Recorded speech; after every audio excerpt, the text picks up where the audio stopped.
A big thanks to Ghostbed for sponsoring this week's episode. Can't get to sleep. Maybe it's nightmares or maybe it's just an uncomfortable mattress. With Ghostbed, you can finally get the scary good sleep that you deserve. For more than 2 decades, Ghostbed has been making mattresses, pillows, and other sleep products designed for maximum comfort and support. Tired of waking up in a cold sweat? Every Ghostbed mattress features signature cooling materials, including their patented Ghost Ice technology, so you can fall asleep faster and stay asleep longer. Get fast and free shipping with most orders shipping within 24 hours. Plus, you'll get a 101-night sleep trial, with free returns if you're not 100% comfortable on your new mattress. For a limited time, our listeners can get 30% off Ghostbed mattresses plus 2 free pillows. Use promo code MrCreeps at ghostbed.com/creepscast to take advantage of the offer. That's ghostbed.com/creepscast with promo code MrCreeps.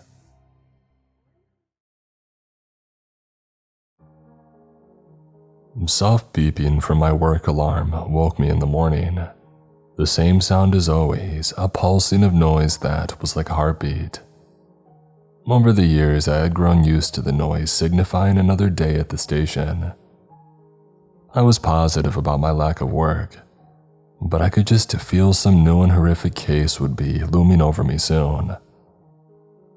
Turning my clock off to prevent it from waking my slumbering wife, I pulled myself out of bed and got dressed. I had breakfast and I read the news. Old cases printed on the cover. Almost in sync with my need to get up and head over to the station, a knock came at my door. I'm back to the grind, I hummed as I kicked my shoes on. Upon opening the door, I found my work partner, a spry woman in her late 30s with curly red hair pulled back into a ponytail.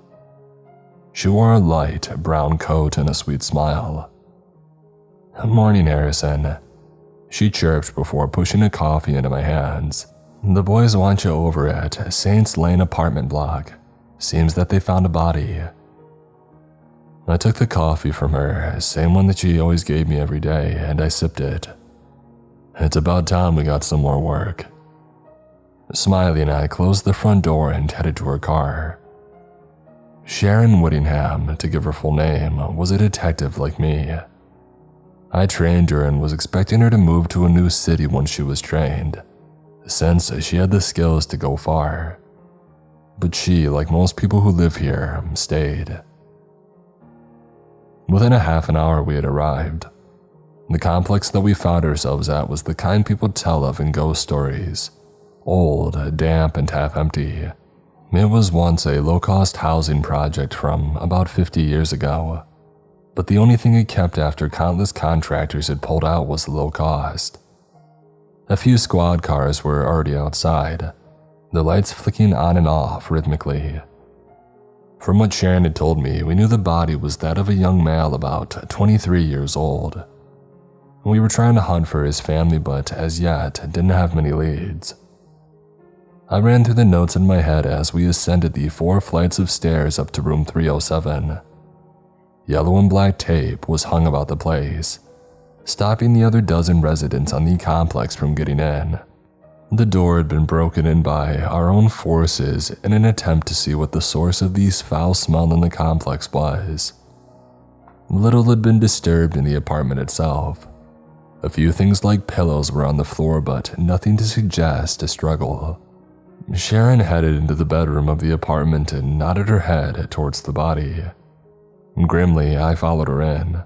There, lying naked on the bed, was a young man with black hair, green eyes, and a few studs. His body was a mess. Most of his chest had been pulled open and the lungs and heart partially removed, clawed out by long nails. Though his death looked horrific, the young man had a peaceful look on his face. "What a sorry sight," I commented, walking over to the body to take a closer look at the wound in his chest. "That's what I said." Sharon nodded, looking around the bedroom. "This case looks like an odd one. I mean, just look at this room. It's immaculate, not a thing out of place. It doesn't look like there was a struggle to me. I nodded in agreement before looking at the man's side table to inspect it for clues. I pulled some gloves on and started to leave through his possessions.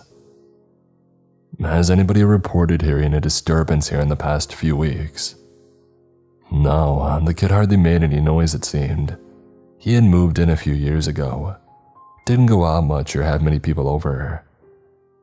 Do we have a name? Yeah, I think so. We called himself Joshua Brown. He was working close by, at a restaurant as a waiter. I see. I moved back from the small bedside cabinet, making note of a framed photo by the lamp. The image was of a boy, Joshua, in his late teens with another boy with long white hair, snowy skin, and a pink jumper. They looked happy together. Just as I was about to stand, I noticed a few empty packets of contraceptives on the floor. I picked them up carefully, and I placed them into a clear plastic bag before showing them to Sharon. Do you think he knew his killer? Sharon eyed me for a moment. She always said that I had an odd way with words. Well, he could have done it with his killer before he met his maker, so to speak. She pondered for a moment before spotting the photograph. If we look at it from that angle, it's totally plausible. We should try to see who he knew, who his friends and lovers were. Unless it was a one-night stand, of course. I nodded and wandered around the room some more.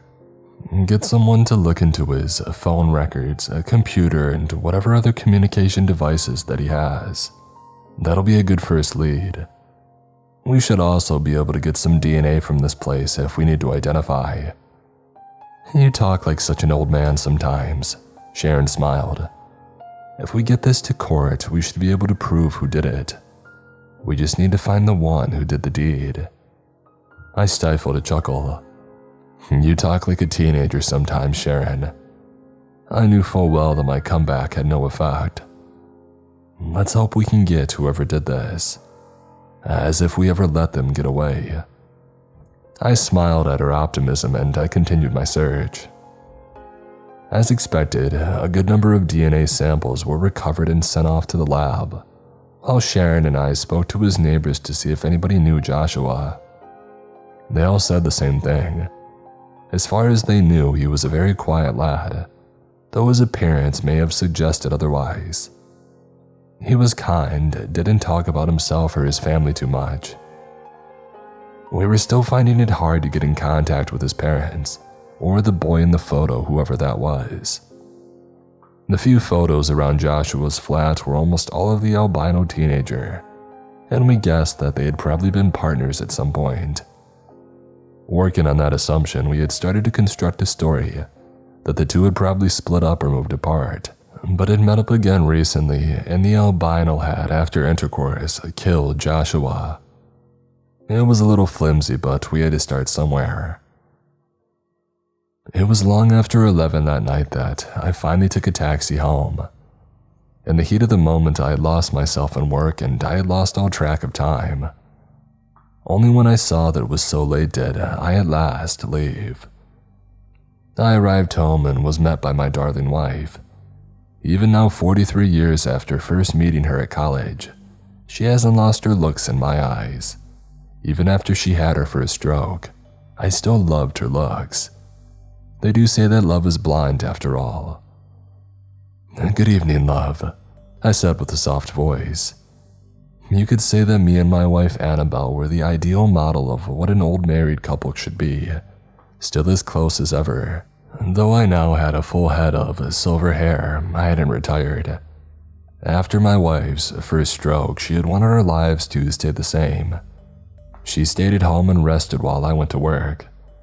I loved my work and the money that it brought in helped to pay for the medical bills. Evening, my wife replied after a short pause. How was work today? I embraced her and smiled, not giving her an answer other than a happy moan. Annabelle hugged me back smiling. I hated telling her about my work, the death that I saw, so I hid it from her. For the rest of the evening, we simply ate dinner and watched TV. before falling asleep at about 1 a.m. The next day started the same. My alarm started softly to raise me from my slumber, and then I left to greet Sharon. She filled me in on some of the developments that had happened since we last spoke. The body had been moved from the apartment, and we were now free to do a deep search. Joshua's laptop had been found and was in the lab, being pulled apart for information. I needed confirmation that nothing had been missed, so I rode with Sharon to the apartment. The place was quiet as we went in, the smell of damp stronger than ever now. On entering the apartment, we found that little was out of place thanks to the hands of our experienced team.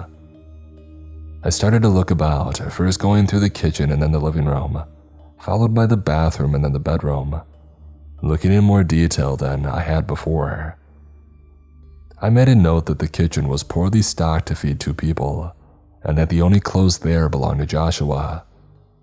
Sharon and I quickly came to the same conclusion, that he was living alone at the time of his death. My gaze turned back to the bed. Most of the covers had been taken away, but there was still some dried blood on the mattress, outlined by tape to show where the body once lay. I looked at Sharon, who was rummaging through the dresser to the right of the small window that gave light to the room.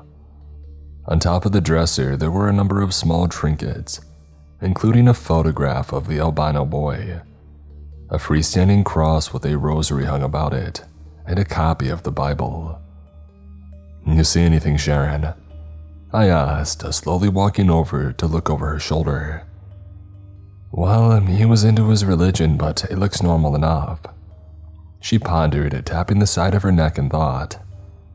I nodded in agreement, coupling this with a small noise to signify that I thought she was indeed correct. "I would like to know who the albino boy is. He looks to be a bit of a theme here. A possible suspect. Can't be sure until we find him, but it's within reason." I picked up the photograph and I removed it from its frame. For a moment, I studied the image before noticing something as I held it to the light. Dark patches. Careful to not damage the deceased possessions, I turned the image over to see writing on the back. It read like a love letter, short, sweet, and simple. "It was sunny that day like the sun. You light up my day, my angel." I quoted aloud. Sharon looked back at me in puzzlement for a moment before realizing that I was reading something. "Is there something on the back of the photograph?" With a nod, I handed over the image. "No name, sadly." Like me, Sharon studied the writing. "At least we know now that the 2 of them were dating. A bit tacky if you ask me." I chuckled. "When you find love, you'll learn that there is no such thing as tacky." "Oh, you know full well that I have no intention of finding love," Sharon responded flatly. She had explained to me before that she wasn't interested in any kind of relationship that wasn't a work of friend base. She had enjoyed her solitude. "Yeah, we'll see." I smiled back before going to inspect the other images. "Let's try and find the name of the albino boy. That's our first task." Sharon agreed before hunting about for more photos to see if any others had messages on the back. Sadly, we were out of luck. After collecting a few more of the young man's possessions, we headed back to the station to try to fit the links together and to wait in the labs to give us more information.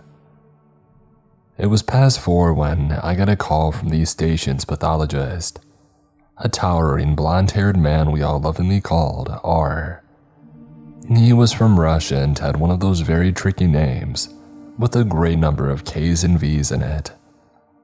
He told us that he had news about the body and asked us to come over as soon as we could make it. I told Sharon and we headed over to his lab, all the way on the other side of town. R was a workaholic like me, and he often pulled all-nighters against his better judgment.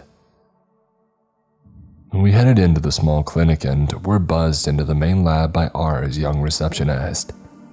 R greeted us at the entrance to his lab. His long blonde hair was pulled back into a ponytail that often sat on his shoulder. His eyes were a soft blue and he wore a long white lab coat. On his right wrist, he had a small gold bangle which I had never seen him remove. His skin was very white and he often wore a somewhat blank expression, the kind that you see on the face of someone who's lived with death for many years. I saw myself in R sometimes. "Harrison, Sharon, I'm glad you could make it over here so quickly." R smiled, holding out a hand. I took his hand and shook it. "Well, you know what we're like, eager to get things done. It's good to see you again." R had worked for us for about a year now. Before that, he was a GP, a very good and caring one too.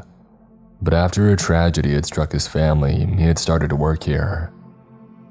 Sharon also shook R's hand before heading towards his lab. R smiled in my direction to thank me for the pleasantries. I knew that he wasn't a talker. I followed and looked over to a metal table that presented the body of the victim, covered with a thin white sheet. What I found was pretty interesting, really.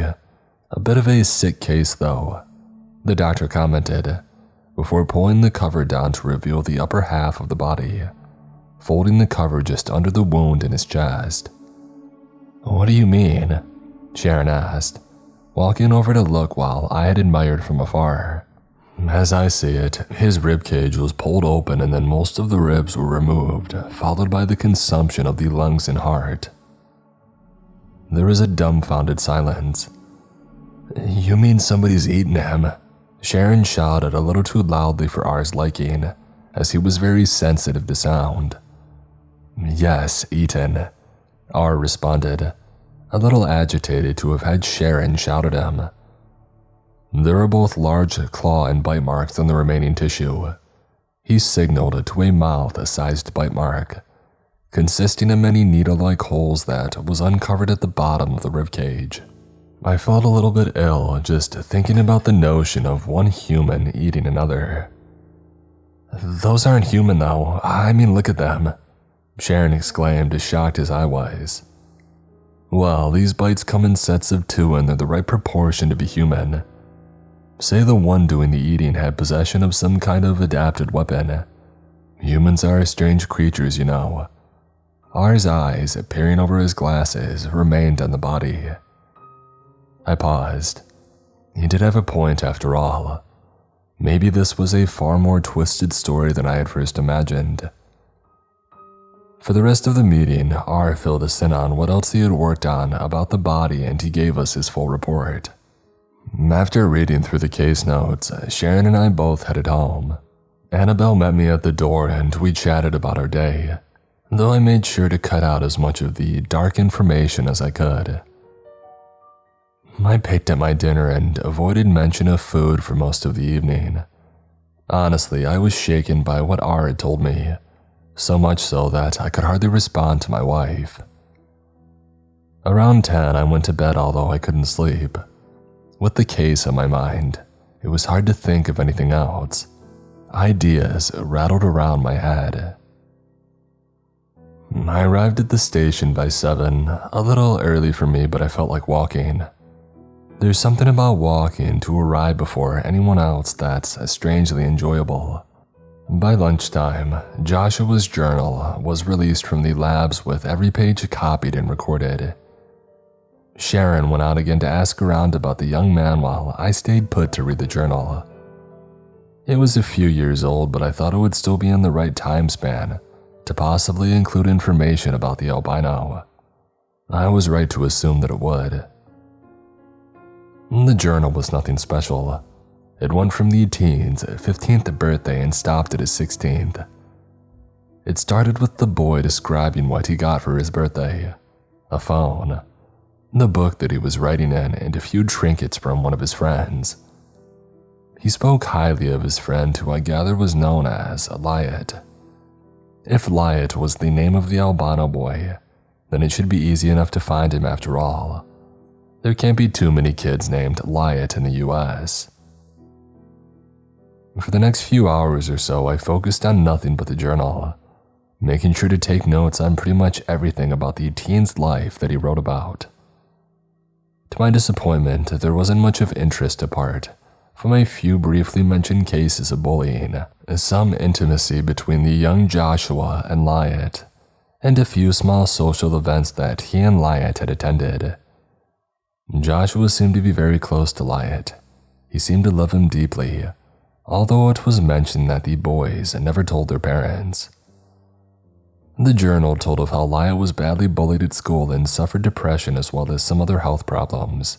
He took a lot of medications, an amount that I would consider to be unsafe. As the journal went on, things remained the same. The two lads to date in secret, and they kept their heads down at school to avoid attention. Slowly, I closed the journal with care before noticing that Sharon had come in. "Hey Harrison, how are the tricks?" she inquired, coming over with some lunch. Gladly, I took it from her. "Well, it looks like we have a name to match a face now. It seems from the journal that Joshua was dating a boy named Lyatt, around the age of 16, and it looks like a long-term relationship to me." Sharon picked up the book and started to skim it along with my notes. "I reckon we've got our suspect's name." "Seems so." "Well then, let's put it into the computer." Triumphantly, Sharon collected the notes from the desk before heading over to the computer. Though my old legs had fallen asleep from the long time sitting, I raised myself and headed after her. By the time that I arrived, Sharon had sat herself down at a computer and was punching in her login. Before long, our files were open and the hunt was on. As expected, it didn't take long at all, although what I saw filled me with disappointment. Lyatt Penhart, a white-haired male from a small town in Texas, was found guilty today of murder-suicide. The youngster, aged 17, shot dead his father, the town's resident priest, on Monday the 17th of February. The verdict of the court can now bring answers to those affected by the event. Sharon sighed deeply, reading aloud the article that was before her. "Looks like we went down the rabbit hole in this one, Chief." I nodded, although I remained transfixed by the article. It was simple with little detail, but there was a mention of 3 older brothers, a mother in her 40s, and the cause of death for both Lyatt and his father. His father was shot in the chest and later died at a hospital while Lyatt had shot himself. Poor thing. "Yup, back to square one it seems," Sharon commented. "We'll find other leads, we can do this." I smiled, knowing this had probably knocked the wind out of Sharon's sails. She had this habit of sticking to one idea in a case and only gives up on it if she is proven wrong. I know. For a moment, she just pretended to read the article before stopping herself, leaning close to the screen. "You reckon Joshua would have known Lyatt's brothers?" "What do you mean?" "Well, Joshua's boss told me that he was a bit of an introvert. He never really went out and hardly ever talked to anyone. Since the other residents in Joshua's complex never saw him with anyone, is it safe to assume that he knew the killer, since he wouldn't really invite a random stranger in? Say one of Lyatt's brothers came to town. Joshua offers them a place to stay and the rest is history." Sharon knew that herself that this could be a bit far-fetched, but I knew that she would look into it. "Find the family then. See if we can get some more information," I suggested. "Got it." On that, Sharon started to dig into our computers for more information about the family, while I simply went to work organizing the files for the case, hoping to see a fresh trail. I arrived home at 7 again that night. I greeted my lovely wife and sat with her at the dining table. Though her mind was sometimes muddled and she wasn't always entirely there, I could see that she was pretty excited today. Interested as to why this was, I slipped into conversation over our beef stew. "How was your day then, Annabelle?" I smiled, happy in the knowledge that she seemed better today than she had been in a long time. The doctors had warned of another stroke if she became stressed or was too active, so she often confined herself to the house, doing very little at all. It was as if she had been prescribed loneliness, but some days she was happy. happy to live like this. Oh, my day was lovely, she smiled, looking up from her meal. A very nice boy came over today. He was collecting for charity. Did you give them anything? I asked back, knowing that my wife was a very generous person. Well, she said after a little pause.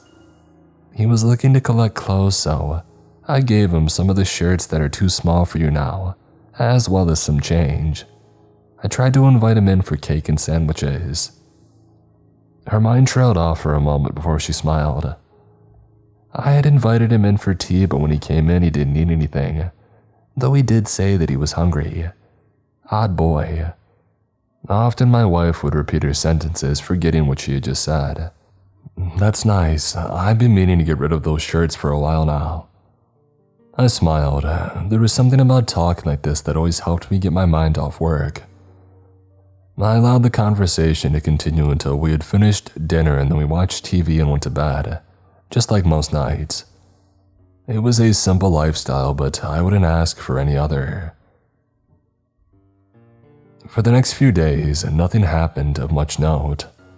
All three Penhart brothers had alibis for the night of the murder, and so did the now single mother. Joshua's parents told us that their son hardly ever spoke to them, but they would come and collect his body soon. We found a few more leads, though they all ran cold sooner or later. The IT department was still working on the computer and the phone of the deceased. It was late.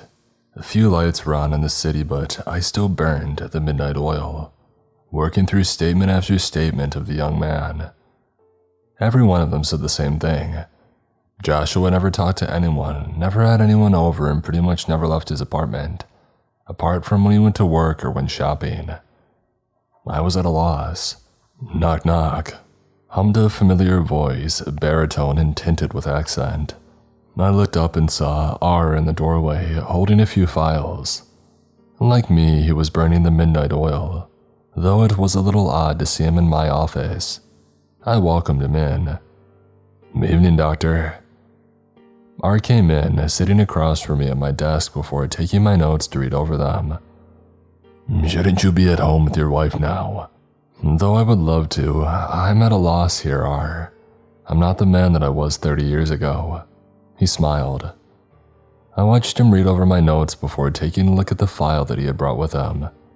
Didn't expect to see you here so late. I wanted to hand over these notes. I've found some bits and bobs. He paused. Where are you with the case? I knew full well that R would not be willing to tell me anything about his finds unless I told him mine. He liked to trade information. It was one of his many odd tricks. Well, we've closed the case and trying to find the albino kid.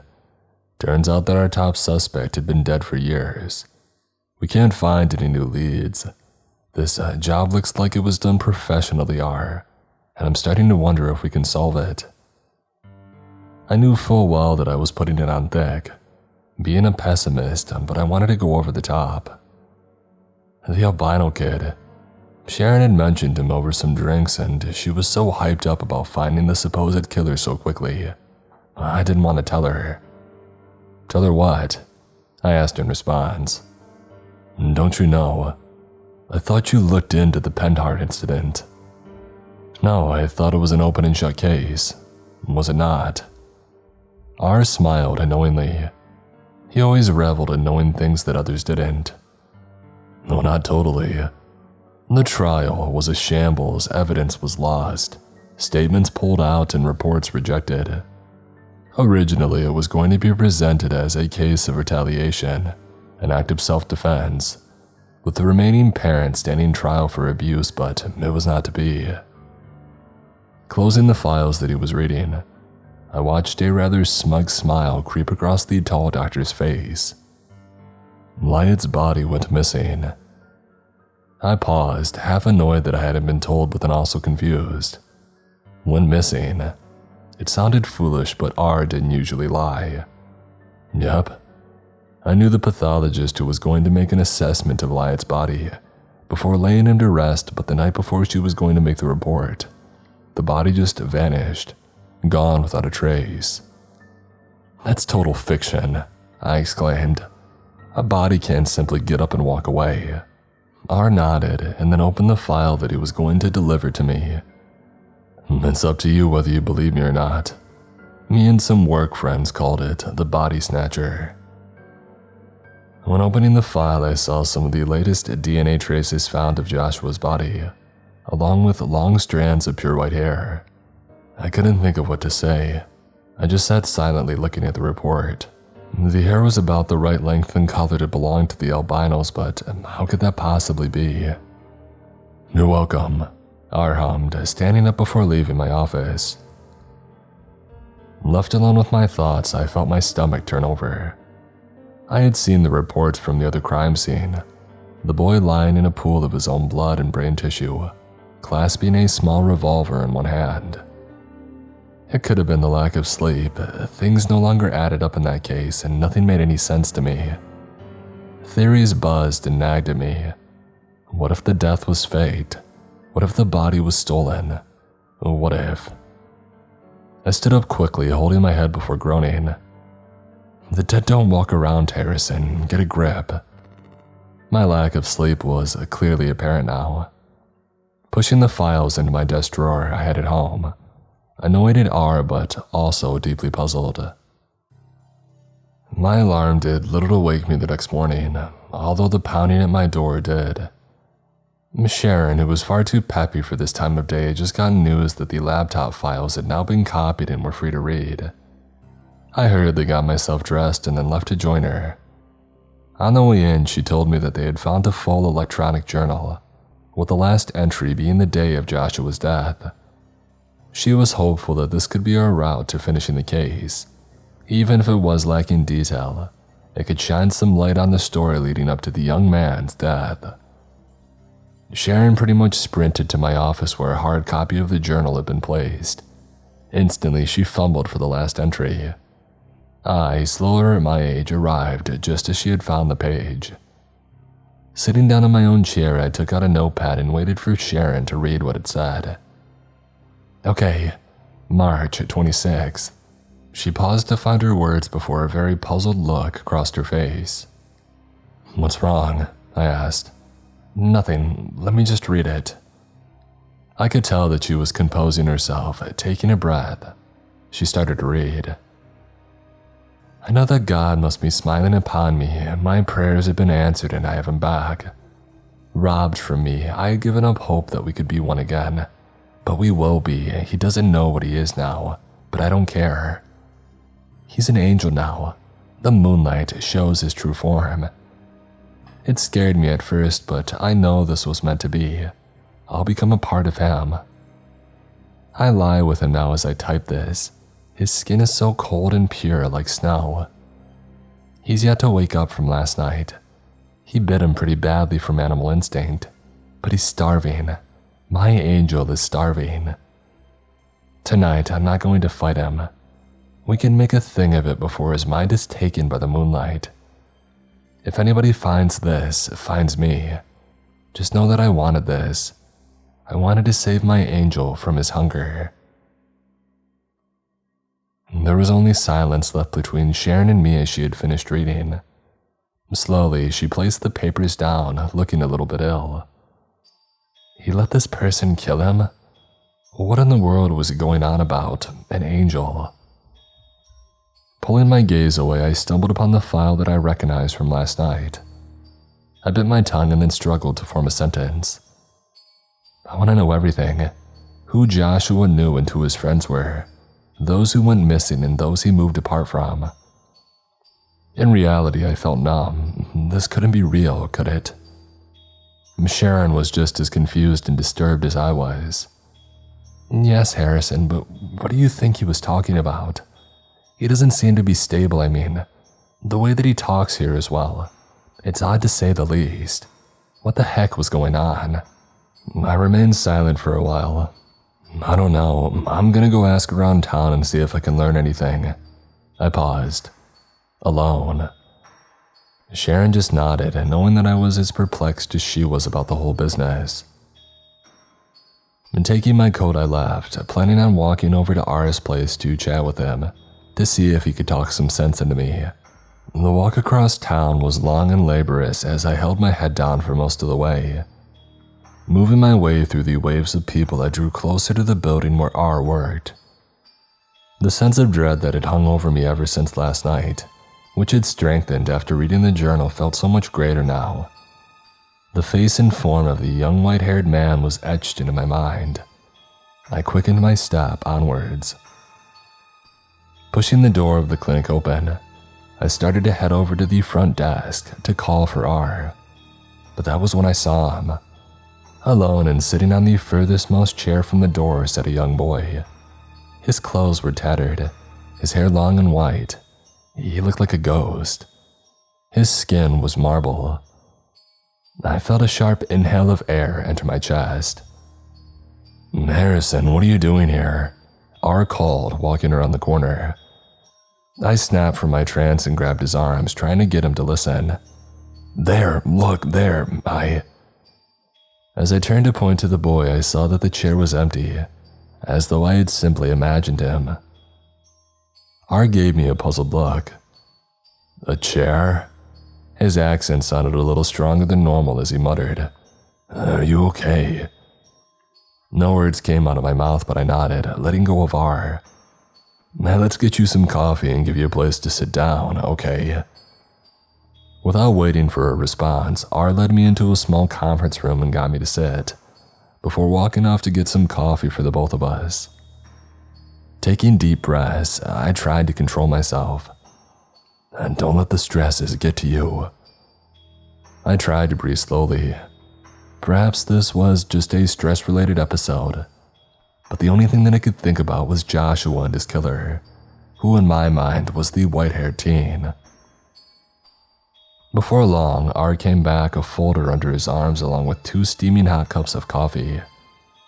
I knew the man had an addiction to coffee and would offer or accept it at any opportunity.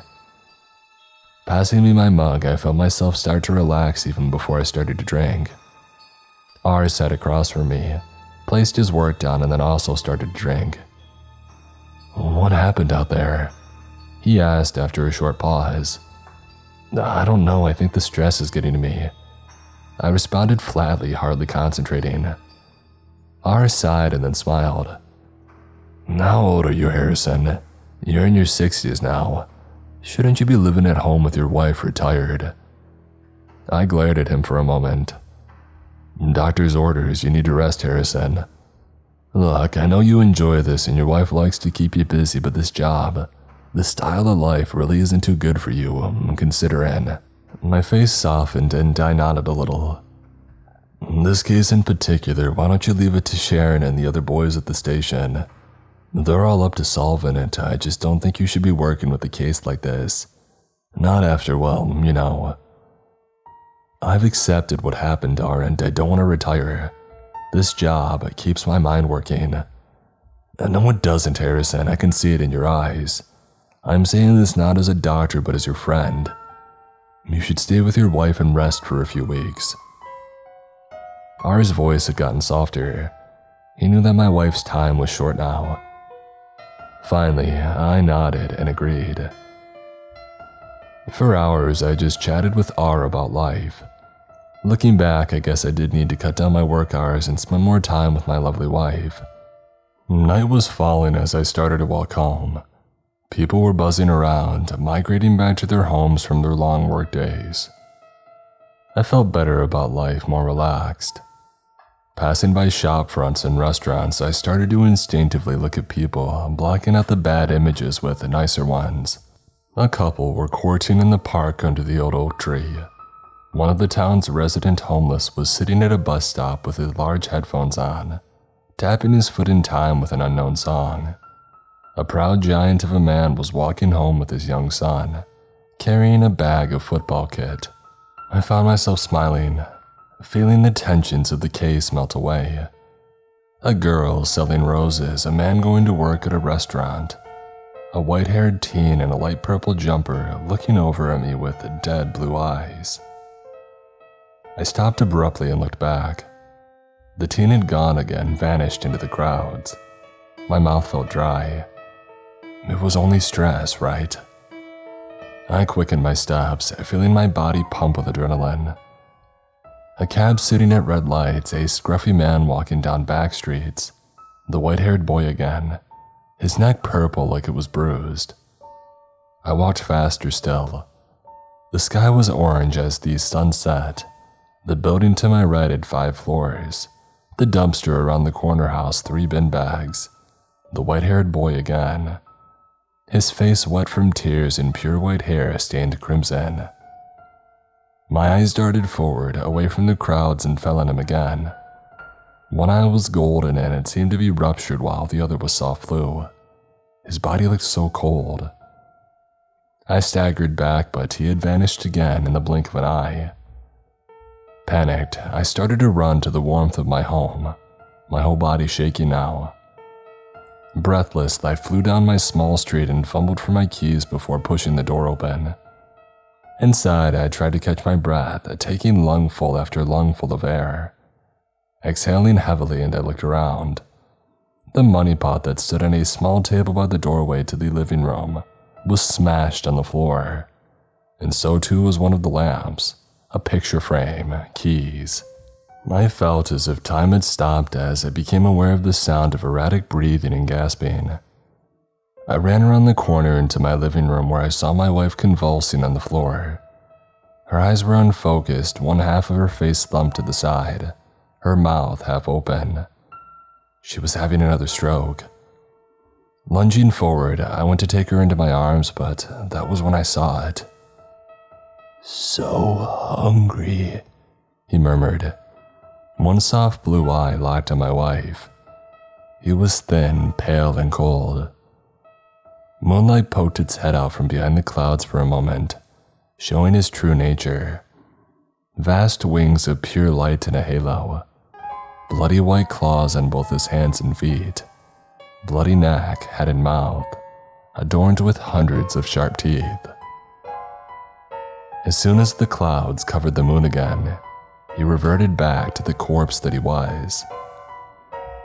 My eyes were locked on it. The angel of death that sat and watched as my wife had died. It was as if something had taken over the body of a young man, and now wore his skin like a well-fitting glove. "What are you?" I screamed. Its eyes remained fixed on my wife, stiller now. "Hungry, starving." I turned to my wife, taking her in my arms. This seemed to confuse the angel, puppeteering the body that it called home. It moved towards me and my wife. The moon shone on it again, and the smell of rot was stagnant in the room. "Get back." It didn't listen, simply moved closer, licking its long claws. "I want it." For a split second it vanished out of sight, and my world went dark. I woke to a pounding pain in the back of my head. I forced myself upright before promptly clasping a hand over my mouth at what I saw. The starving angel was crouched over my wife's body, or what was left of it, pulling away at the chest mindlessly, pushing flesh and muscle into its mouth. I thought that I would vomit, but grabbing for my handgun, I took aim. Its dead eyes looked at me through bloody white hair, not seeming to know or care what I was doing. "Get off of her!" I screamed before shooting all 5 rounds into its head. To my horror, the angel took every single one, reactionless.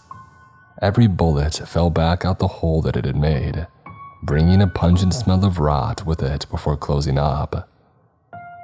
Though it was futile, I continued to click the trigger of my gun, though nothing came out. I shouted and screamed, but it just continued to eat. The neighbors arrived a short time later, reporting that they found me with the body of my wife, crying and screaming at monsters.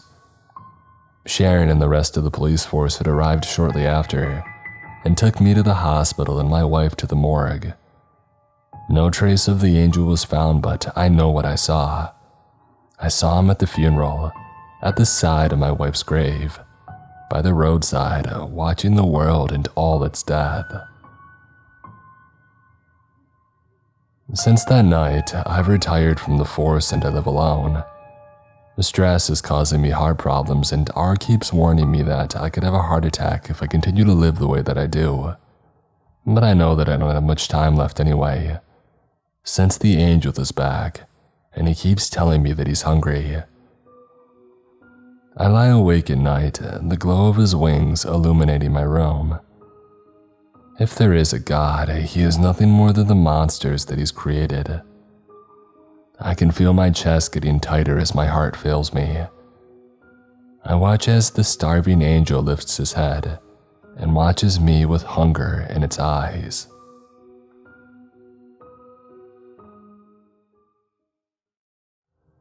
It's 2023, the holidays are behind us and a new year is ahead. There's just one more gift to be given, and guess what? It's for you. Give yourself the healthy and delicious gift that keeps on giving all year long. Wild Grain. Wild Grain is the first ever bake from frozen subscription box for sourdough breads, fresh pastas, and artisanal pastries. Wild Grain uses a slow fermentation process that's easier on your belly, lower in sugar and rich in nutrients and antioxidants, unlike typical supermarket bread. Every item bakes in 25 minutes or less as well, which is very convenient.